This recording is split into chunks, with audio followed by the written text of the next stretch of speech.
Hello! 26 books for 2026. That's what we're doing. It might seem a little bit late for this video, maybe not, but to be honest, I've been a little bit overwhelmed with all the New Year content. I made this list at the end of last year, but now feels right to do it. I've also tried to be more conscious about what books I buy and what books I will get from the library. So I've baked this into the list as well. Let's go. First up, we have Wuthering Heights by Emily Brontë. This is going to be a reread for me. We learn about the tumultuous relationship between Heathcliff and Catherine Earnshaw, an intense relationship that leaves a legacy that shapes generations to come. It's gothic and dramatic with a past that won't let go. And I'm gonna be honest, when I first read this, I wasn't really expecting what I got. I knew that it was a romance, but basically that was it. And I was maybe thinking something more along the lines of like Pride and Prejudice. Boy, was I surprised. But I liked it, and it's been a couple of years now since I read it, and I felt that it was finally time to reread it and also maybe watch the movie, though questionable as it might be, but we'll see.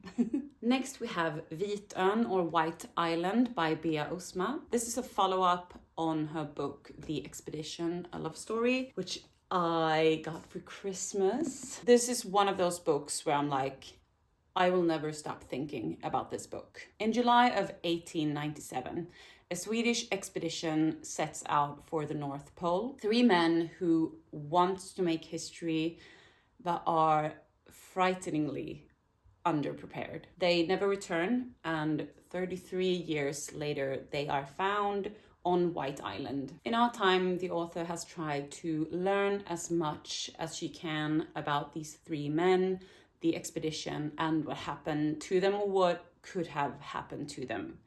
Because it's really hard to tell. Her passion and heart for this story is as intriguing as the story itself, and it really shines through in the book. Last year, she released a second book called White Island, and I just really want to get my hands on it and read it.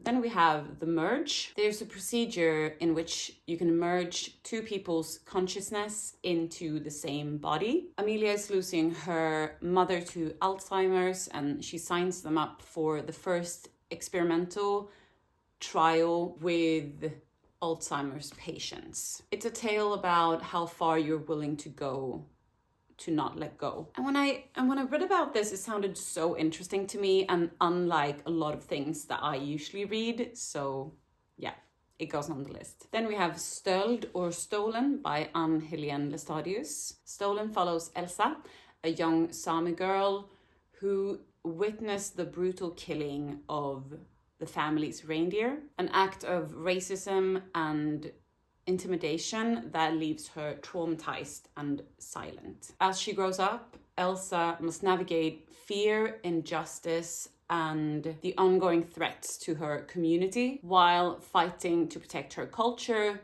identity, and way of life. Now, last year I put 9 books on a time limit list. I set the time limit for 1 year, and if I hadn't read the books within that time frame, I would get rid of them. And this is one of them. I feel that this is an important book for me to read. Growing up in the south of Sweden and also our history lessons being way too quiet about this, I don't know much about Sami culture and I really want to learn more. Next is Ljuset, inte, or All the Light We Cannot See, which I forgot to bring with me because it's an ongoing read. I'm reading this for my monthly genre vlog, which in February is tackling historical fiction. I picked a book that takes place before and during World War II because I don't particularly read much from that time period or era, and it's also one of my time limit books. So it felt good to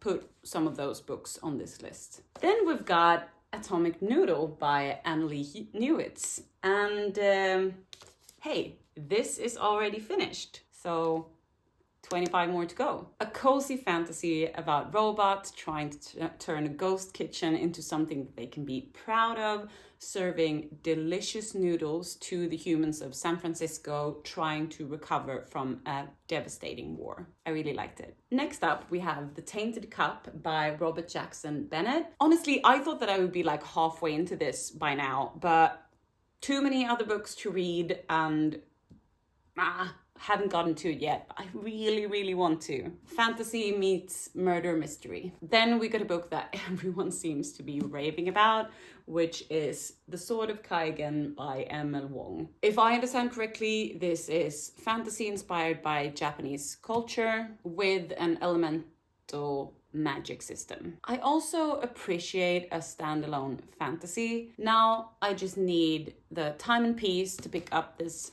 chunky one. But yeah, people won't stop talking about it, so feels like a must to a fantasy lover. Then we have Mina Vänner or My Friends by Fredrik Backman. Now I waited for this to come out in Swedish. I love Fredrik Backman. He's one of my favorite authors. I don't read enough in Swedish, so I thought that he's a Swedish author. It's more fitting if I read it in Swedish. I was so ready to read it when it came, and then I just didn't get around to it.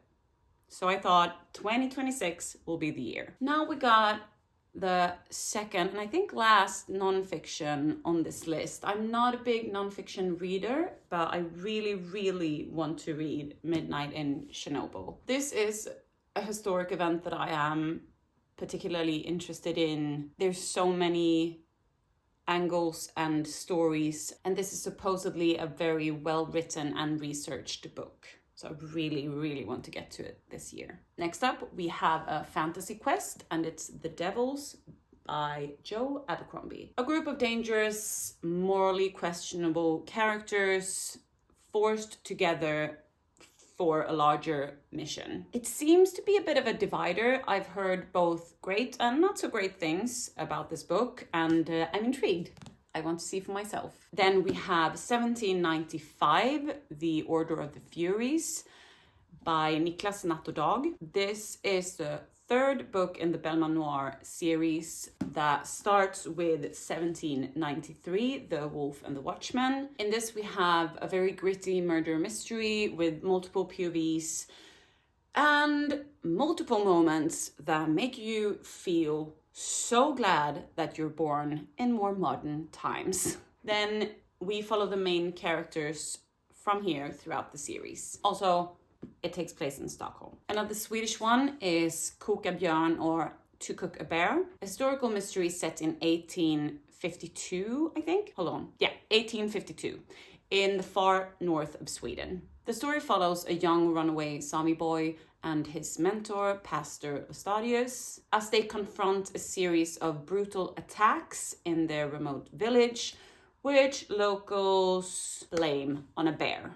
And now something for the Stephen King fans out there. The End of the World as We Know It. This is a collection of novellas, each by a different author, that takes place in the world of Stephen King's The Stand. So in The Stand, a virus spreads throughout the world and killing most of the population. Only a few are immune, and we follow them as they try to make a new way for themselves in this new world. So then in this collection, each author has written a story that takes place in this setting within that context. I loved The Stand, so I'm very curious to see what they've come up with. And now follows my 5 Stephen King books that I want to read this year. If you're new to the channel, I'm attempting to read all of Stephen King's books in the order that they were published. It's like an ongoing project, but I'm not reading them back to back. There's so many other books I want to read.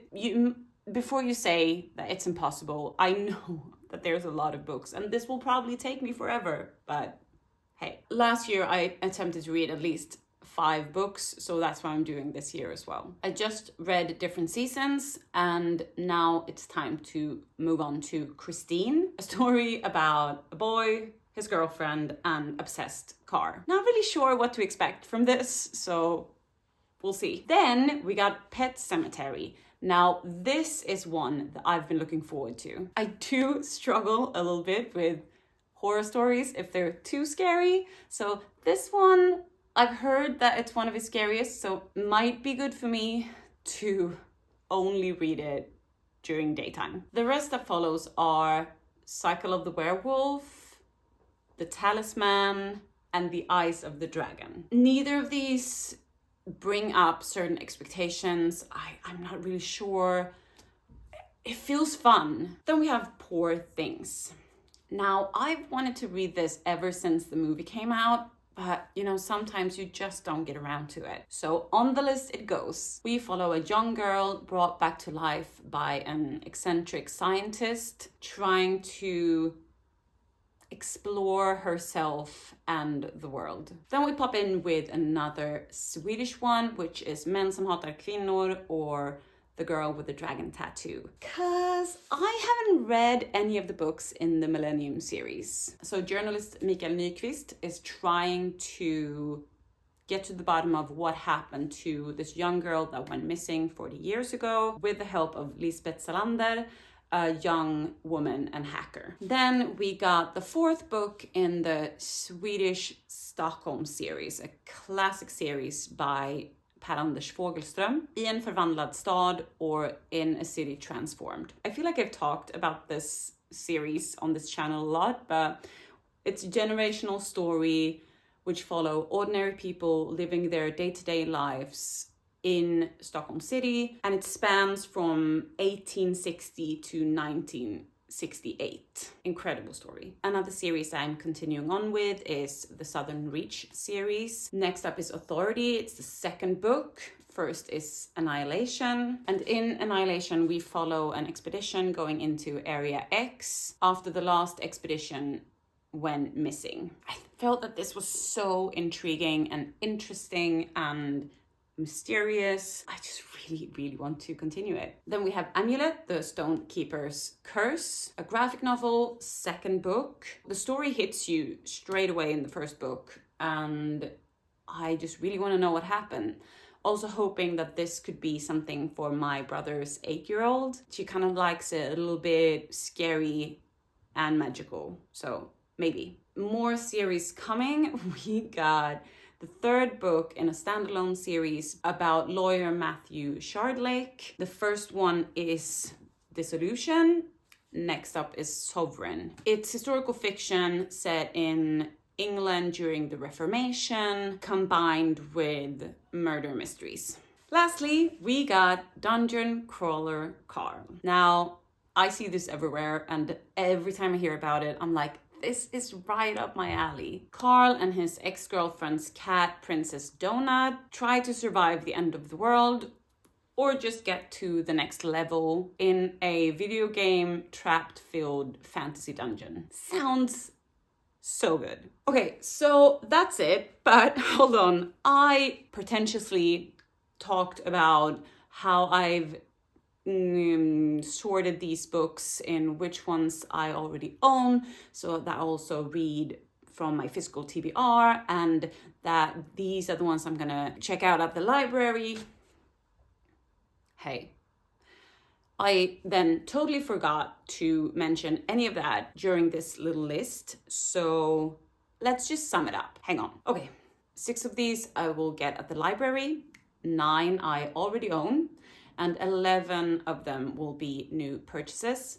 Now, this number feels a little high, but I think it's mostly because of the 5 Stephen King books, because I really want to buy all of the Stephen King books that I read and have the whole collection. Okay, now that's it. Yes, that was my 26 for 2026. And I'm curious to know, what would you like to read this year? What would you really want to get to? Let me know in the comments. Happy reading, everyone. I'm so glad that you're here, and I'll see you in the next one.